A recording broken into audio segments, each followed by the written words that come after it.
सर्वांना जय मल्हार।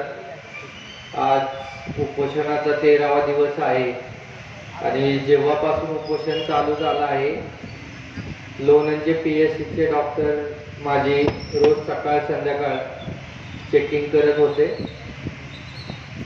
आज सकाळी त्यांनी चेकिंग केलं तर शुगर थोडी लो दाखवली, 68 दाखवली। त्याच्यानंतरनं आपल्या धनगर बांधवांना काळजी वाटली आणि काळजी वाटल्याच्या नंतरनं तहसीलदार आले होते, सगळं आलं होतं, सगळे प्रशासकीय यंत्रणा आल्याच्या नंतरनं त्यांना पुन्हा एकदा 4-5 वाजता PSCच्या सगळ्या टीमला आणि तहसीलदार साहेबांना सगळ्यांना इथं बोलवलं आणि माझी शुगर चेक केली।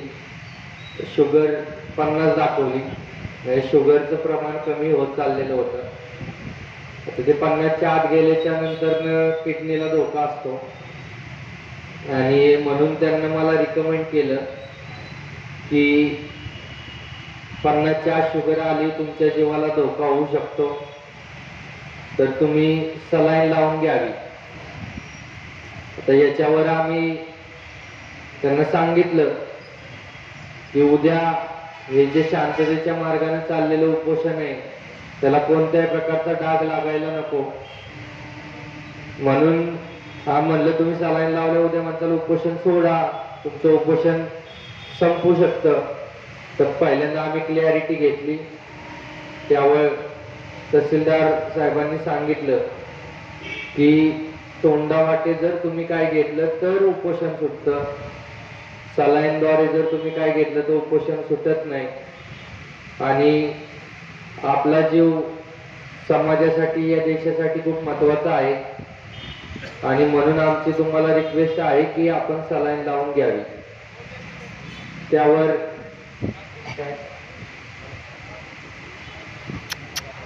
त्यावर सर्व समाज बांधवांचा विचार घेतला आणि आम्ही सलाईन लावली।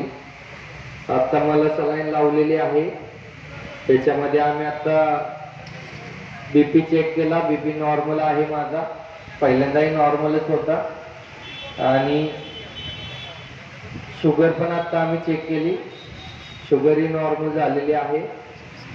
परत पुन्हा 1-2 तासाने आम्ही चेक करू। पण आता समाज बांधवांना माझं म्हणणं आहे की आता मी वीक होत चाललोय, जरी माझ्या चेहऱ्याकडे बघून दिसत नसेल, कारण की मी स्ट्रॉंग आहे, मला ते फेक दाखवता येत नाही। तुम्ही आता गप्प बसू नका, मोठ्या संख्येने इथे या, वाट बघत बसू नका की काहीतरी होईल। लवकरात लवकर तुम्ही एकत्र या, शासनाला जाब विचारा आणि आपली जी प्रमुख मागणी आहे की दुरुस्तीची शिफारस केंद्र शासनाला पाठवा। ही शिफारस जोपर्यंत जात नाही तोपर्यंत आपल्याला सर्वांना एकत्र मिळून हा लढा लढायचा आहे। धन्यवाद।